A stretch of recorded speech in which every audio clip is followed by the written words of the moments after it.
La deuxième lecture se trouve dans l'Évangile selon Jean, au chapitre 6, à partir du verset 51.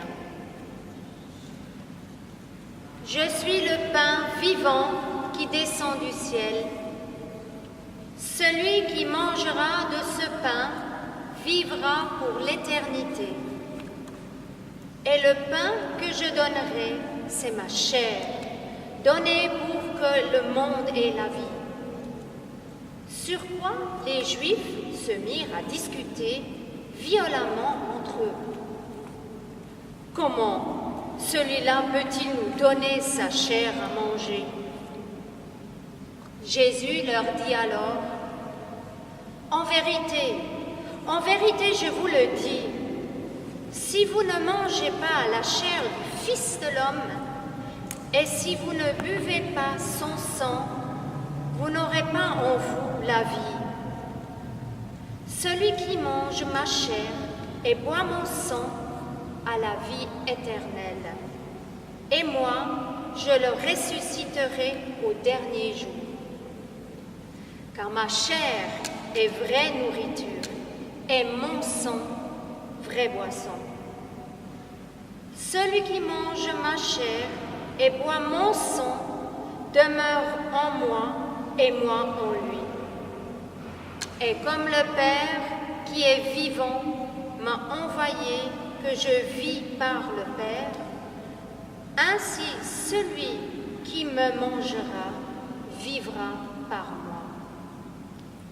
Tel est le pain qui est descendu du ciel. Il est bien différent de celui que vos pères ont mangé. Ils sont morts, eux. Mais celui qui mangera du pain que voici vivra pour l'éternité. Tels furent les enseignements de Jésus dans la synagogue à Capharnaüm.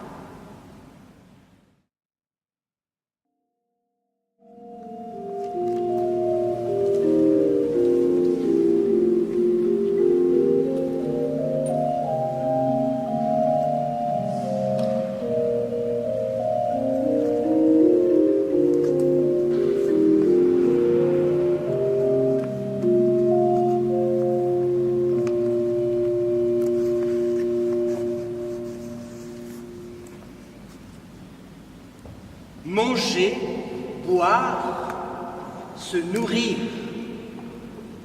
Manger, c'est goûter, mâcher, avaler. Boire, c'est déguster, se désaltérer. Se nourrir, c'est recevoir de quoi renouveler notre corps.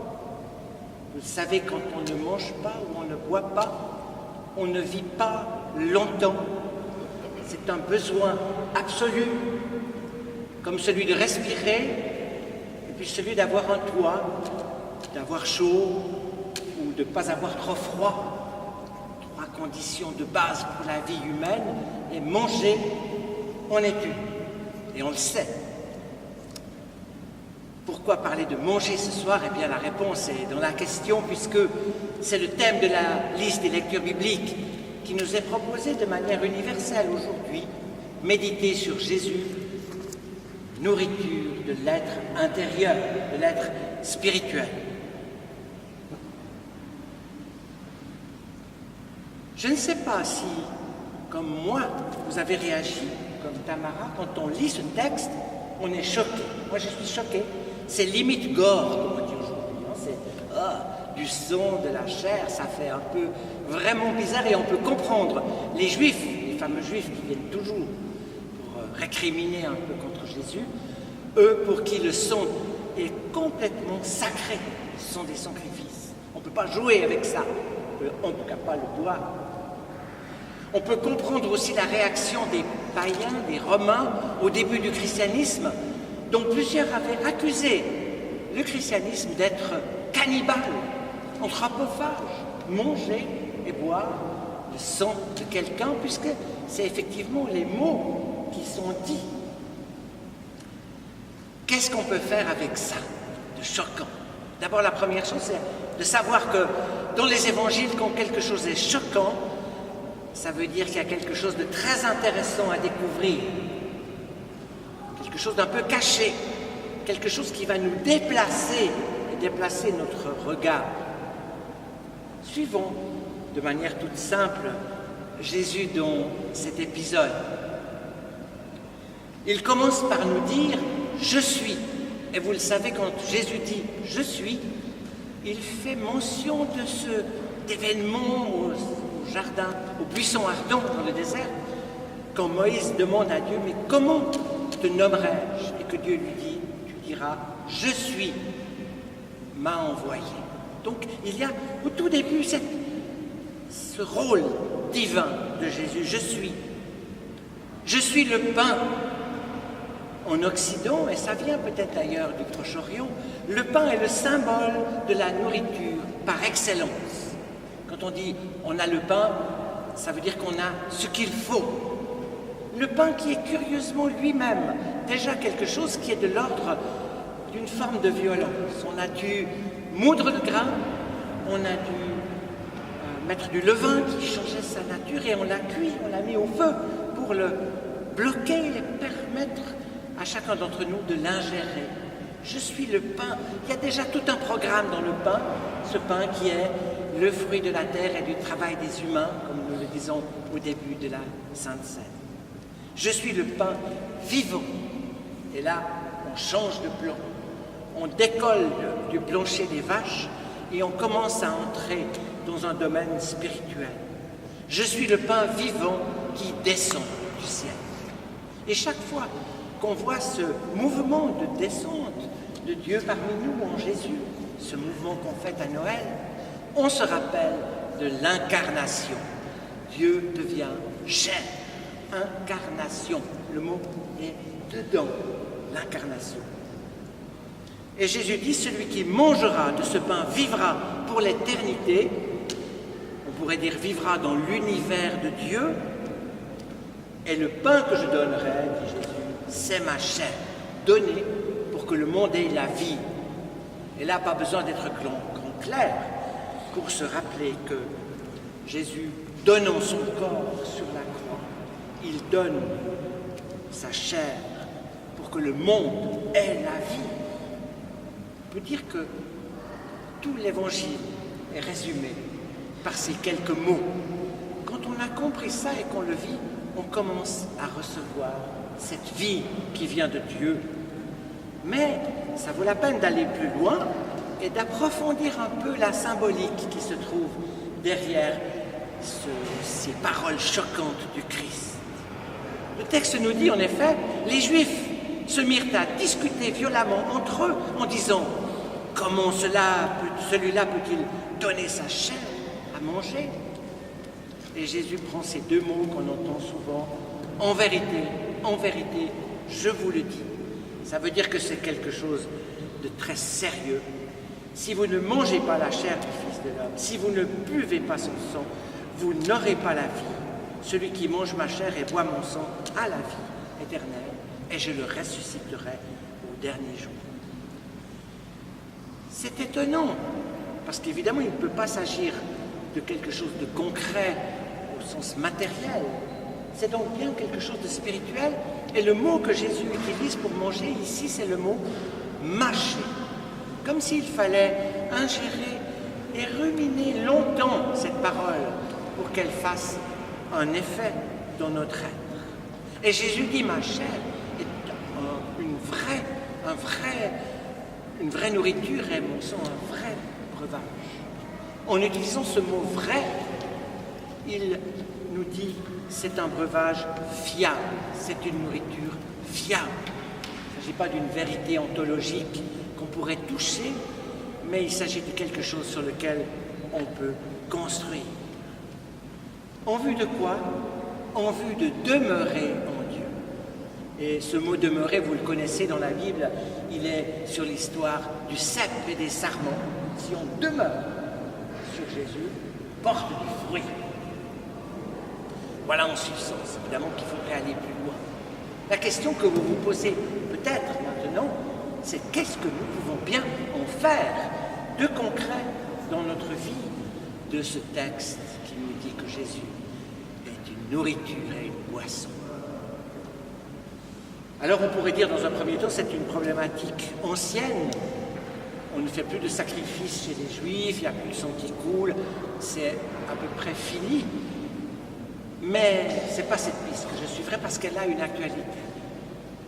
On pourrait suivre, et ça c'est un petit peu plus délicat, mais je crois qu'il faut le dire ici, la vision globale du catéchisme de l'Église catholique romaine, qui prend ce texte très au sérieux et qui a conduit à cette pratique de l'Eucharistie avec la présence réelle, matérielle, vous le savez, qui peut présenter quelquefois un danger, celui de la ritualisation qui serait efficace en elle-même, communier, et puis voilà, on ingère le corps du Christ. Évidemment qu'on ne peut pas trop suivre à la lettre dans la tradition protestante cette interprétation. Laquelle, direz-vous, alors pouvons-nous suivre? Eh bien, je dirais, essayons de trouver le sens spirituel qui se cache derrière ce texte. Essayons de voir quel est le mystère que Jésus veut nous communiquer en nous disant de manger son corps et de boire son sang. Quand j'ai lu ça, immédiatement j'ai associé ce texte à celui du prophète Ézéchiel que nous avons entendu.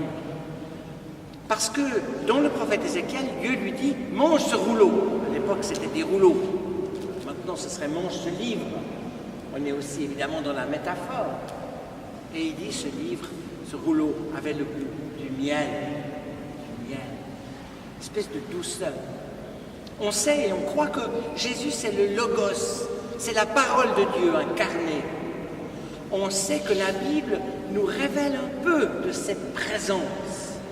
Ainsi donc, pour nous, dans cette conception plutôt protestante de la foi, il s'agit de manger et de boire la parole de Dieu qu'est le Christ, et cette parole se donne à connaître dans les textes. C'est quand on lit les Écritures que peu à peu on entre dans un mystère et que les Écritures font peu à peu vivre le Christ à l'intérieur de nous. Vous connaissez cette expression « Ah, ce livre, je l'ai dévoré, tellement il était bien ». On pourrait dévorer la parole de Dieu symboliquement. Et la force de ça, c'est que tout ce qui est vrai concernant la nourriture, le fait de manger, de boire, de se nourrir, tout cela est symbolique de la manière dont le Christ veut venir habiter en nous. Quand on mange, on a un certain plaisir, c'est important ça. Quand on mange, on fait vivre notre corps. Quand on mange le mystère du Christ au travers des Écritures, on reçoit aussi une vie à l'intérieur de nous. Elle peut avoir le goût de miel. Le psaume qu'on vient de lire tout à l'heure, ce psaume-là nous disait « Goûtez et voyez combien le Seigneur est bon ». Quand on mange, on n'aime pas le faire tout seul. Certains le font, mais souvent à contre-cœur. On aime manger ensemble. Quand on mange ensemble, on vit une sorte de communion. La vie du Christ, manger, permet d'entrer en communion. C'est le danger de laisser ouvert pendant le... Quand on boit, il se passe la même réalité. Il y a, chaque fois qu'on boit et chaque fois qu'on mange, cette ouverture, par exemple, sur la fête. On fait des fêtes, on mange, on boit et on reçoit la communion. Il se passe quelque chose. Il en va de même avec la pratique de la foi. J'en perds un peu mon fil. Hein.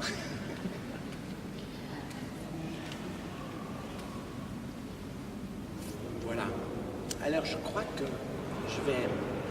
qu'on a la substance, en fait, de ce que je voulais dire. Ah oui, je vais finir sur ça. Vous direz, mais alors, quid de la Sainte Seine? Si c'est seulement la Bible, la parole, on mange comme ça. Quid de la Sainte Seine? Eh bien, dans la Sainte Seine, au travers des textes, le Christ vient se donner d'une manière encore plus particulière, en nourriture, puisque en célébrant la liturgie, et on va le faire tout à l'heure, on rappelle la mort et la résurrection du Christ. On rappelle le don de son corps. Quand on rend le pain, on se rappelle qu'il a donné sa chair pour nous. Quand on est dans cette optique-là et dans cette foi-là, la Sainte Seine vient, à sa manière, nourrir notre foi. Et c'est ce que nous allons vivre tout à l'heure.